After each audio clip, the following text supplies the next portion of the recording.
Sir gym practice చేయటం అనేది హెల్త్కి మంచిది కాదు, దానివల్ల హార్ట్ అటాక్స్ వస్తున్నాయి అని చాలామంది అంటున్నారు. ఎట్ ద సేమ్ టైం ఫిట్గా ఉండడానికి, హెల్తీగా ఉండటానికి వర్కౌట్స్ చేయాలి అని అనుకుంటూ ఉంటాము. సో ఎప్పటి నుంచో అనుకుంటున్న మాట ఇది. రీసెంట్గా 2-3 సెలబ్రిటీస్ కూడా హార్ట్ అటాక్తో మరణించడం జరిగింది, జిమ్ ప్లేస్లోనే జిమ్ చేస్తూ ఎక్సర్సైజ్ చేస్తున్నప్పుడు. సో దీనికి మీరేమంటారు? సో జిమ్ చేయడం ఓకే, ఏదైనా కానీ జిమ్ కూడా సర్టన్ లిమిటెడ్ అంటే ఓవర్గా చేయడం కూడా చాలా డేంజరస్. ఎందుకంటే మన హార్ట్ కానీ మన బాడీ కెపాసిటీ కూడా సర్టన్ లెవెల్ వరకు ఉంటుంది. హార్ట్ పంపింగ్ కెపాసిటీ ఉన్నప్పుడు మనం ఎక్కువగా చేసినప్పుడు కూడా హార్ట్ అన్నమాట మనం జిమ్ చేసినప్పుడు మసల్కి ఎక్కువ రిక్వైర్మెంట్ ఉంటుంది. సో హార్ట్ పంపింగ్ కెపాసిటీ కూడా ఆ లెవెల్ వరకు తట్టుకోవచ్చు, సర్టన్ లెవెల్ వరకు. అదే మీరు రెగ్యులర్గా చాలా ఓవర్గా చేసినప్పుడు ఏమవుతుందంటే heart will not be able to reach. ఇంకొకటి ఏంటంటే జిమ్ ఇది చూస్తుంటే మనం యానోరోబిక్ ఎక్సర్సైజ్లో వస్తుంది. రెండు ఎక్సర్సైజ్ టైప్ ఆఫ్ ఎక్సర్సైజెస్ రెండు. ఒకటి ఏరోబిక్ అంటే మనం రన్నింగ్ చేయడం, జాగింగ్, ఇదేంటంటే ఫ్రెష్ ఎయిర్ గా ఇవన్నీ ఏరోబిక్ ఎక్సర్సైజ్ లో. యానోరోబిక్ ఎక్సర్సైజ్ అంటే there you are using the muscles.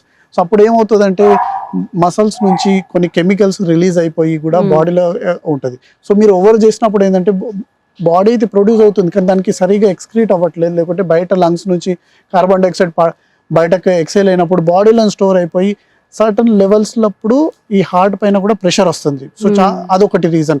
So ఏదైనా కానీ మీరు స్టార్ట్ చేసినప్పుడు స్లోగా స్టార్ట్ చేసి ఒక సర్టన్ లెవెల్ వరకు రీచ్ అయ్యి దానికి ఓవర్గా యూజ్ చేయకుంటే అది బెస్ట్.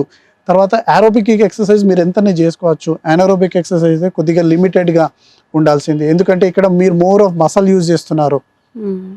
థర్డ్, జిమ్ చేస్తున్నప్పుడు ఇప్పుడు if you're beginner you start with a low activities, slowly increase the time.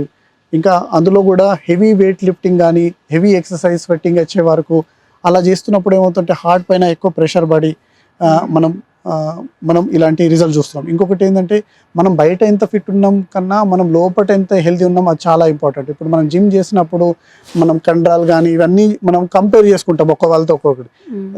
That is external healthiness మనం అనుకోవచ్చు, బయట నుంచి బాగా కనిపించవచ్చు. కానీ లోపల బాడీలో ఎలాంటి రియాక్షన్స్ జరుగుతున్నాయి, బాడీలో ఎలాంటి చేంజెస్ ఉన్నాయి అవి చెక్ చేసుకోవడం కూడా చాలా ఇంపార్టెంట్. అంటే మీ షుగర్ లెవెల్స్ ఎలా ఉన్నాయి, మీ కొలెస్ట్రాల్ లెవెల్స్ ఏమున్నాయి, ట్రైగ్లిజరైడ్స్ లెవెల్స్ ఏమున్నాయి, ఏమైనా family history of stroke, heart diseases కానీ ఏమైనా హెరిడిటరీ ప్రాబ్లమ్స్ ఉన్నాయా, హార్ట్లో అయినా కొన్నిసార్లు మనం అంటాం కదా పుట్టినప్పుడు చిన్న హోల్ ఉండే అలాంటి ఏమన్నా ఇష్యూస్ ఉన్నాయా. ఎందుకంటే చిన్నవి ఉన్నప్పుడు that may not come out, అంటే అలాంటి మీరు నార్మల్ యాక్టివిటీస్ చేసినప్పుడు బయటపడకపోవచ్చు. అదే అగ్రెసివ్గా చేసినప్పుడు ఇలాంటి చిన్న హోల్స్ కూడా చిన్న ఏమైనా డిఫెక్ట్ ఉన్నా కానీ హార్ట్లో that can give you sudden ఇంకా ఆ డెత్ రూప్లో కూడా బయటపడచ్చు. It may not give you the chance also, అంటే మీరు వెళ్ళి హాస్పిటల్లో చెకప్కు ఆ స్టేజ్ దాకా ఉండకపోవచ్చు.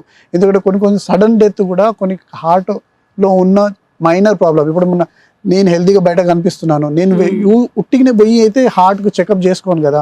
సో నేనే ఉన్నాను, నేను జిమ్లో పోయి బాగా ఎక్సర్సైజ్ చేస్తున్నాను, జిమ్ చేస్తున్నాను అంటే ఆ లోపల ఉన్న ఏదో ప్రాబ్లం బయటపడేదానికి ఎంతసేపు పడుతుంది. ఎందుకంటే you are making your heart to pump more. So అలాంటి టైంలో ఏమైనా చిన్న కూడా ప్రాబ్లం ఉన్నా కానీ హార్ట్లో అది ఈజీగా it will come out in some or other problems. So మీ బ్లడ్ ప్రెషర్ లెవెల్స్ ఎలా ఉన్నాయి, బ్లడ్ ప్రెషర్ లెవెల్స్ మీరు ఎక్సర్సైజ్ చేసినప్పుడు ఎంత ఇంక్రీజ్ అవుతున్నాయి, ప్లస్ ఈ హార్మోన్ లెవెల్స్ కూడా రేనీను ఇవన్నీ కూడా ఎక్సర్సైజ్ చేసినప్పుడు పెరుగుతూ ఉంటాయి. అవి ఏ లెవెల్స్లో ఇవన్నీ కూడా చెక్ చేసుకోవడం ఇంపార్టెంట్. ఓన్లీ జిమ్ చేసుకోవడం, హెల్తీగా ఉన్నా నేను డైట్ తింటున్నాను, ఆ డైట్లో ఎన్ని రకాల విటమిన్స్ ఉన్నాయి, మనకు కావాల్సిన బ్యాలెన్స్ డైట్గా వస్తుందా, లేకుంటే ఓన్లీ వెయిట్ రిడక్షన్ కోసం కానీ protein is just only proteins అంటే కండరాలు పెంచుకోవడానికి మనం ప్రోటీన్ డైటే తీసుకుంటున్నామా. ఎందుకంటే కార్బోహైడ్రేట్ ఫ్యాట్ కూడా కావాల్సింది body cannot survive only on the proteins. So ఇవన్నీ కూడా చాలా ఇంపార్టెంట్ ఉన్నది. ఓకే, సో మీ మాటలో చెప్పండి, staying fit are staying healthy అంటే ఎలా ఉండాలి? ఫస్ట్ అయితే బ్యాలెన్స్ డైట్ ఉండాలి. ఎందుకంటే మనం బాడీ ఎక్సర్సైజ్ చేసినప్పుడు కూడా body require the muscle proteins, carbohydrates and fats. So first diet, aerobic exercise anaerobic exercise తోటి పాటు జిమ్తో పాటు ఏరోబిక్ ఎక్సర్సైజ్ కూడా ఉండడం కూడా చాలా ఇంపార్టెంట్. ప్లస్ రెగ్యులర్గా హెల్త్ చెకప్, ఎందుకంటే బయట మనం హెల్తీ కనిపించడానికి కనుక బాడీలో ఇంటర్నల్ హెల్తీ కూడా ఉండడం చాలా ఇంపార్టెంట్. సో చాలా జనాలకి ఏంటంటే ఫిజికల్లీ ఫిట్ ఉండడం చాలా ముఖ్యంగా ఉంటుంది. సో దాంతోపాటు mental health is important, psychological social health important. తర్వాత ఇవన్నీ కూడా స్పిరిచువల్ హెల్త్ అంటే యోగా కానీ మెడిటేషన్ కానీ ఇవన్నీ కూడా చాలా important.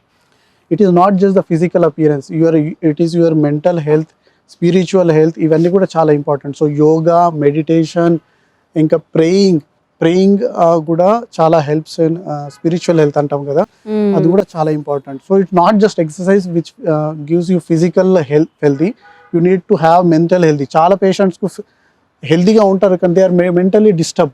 So that also creates lot of pressure and stress in your body ఇంటర్నల్గా, not the physical appearance. So ఇవన్నీ ఇంపార్టెంట్. ఫిజికల్ హెల్త్తో పాటు mental health, spiritual health, yoga, meditation కూడా చాలా important. So everything in balance. So ఇప్పుడు ఏంటంటే young youth ఏంటంటే జిమ్కి పోయి వాళ్ళలాగా ఏదో పోస్టర్ చూసుకొని ఆ జిమ్ లాగా నాకు బాడీ కావాలి, బాగా జిమ్ వెయిట్ లిఫ్టింగ్ కానీ అలాంటి చేసుకుంటా they are damaging their body.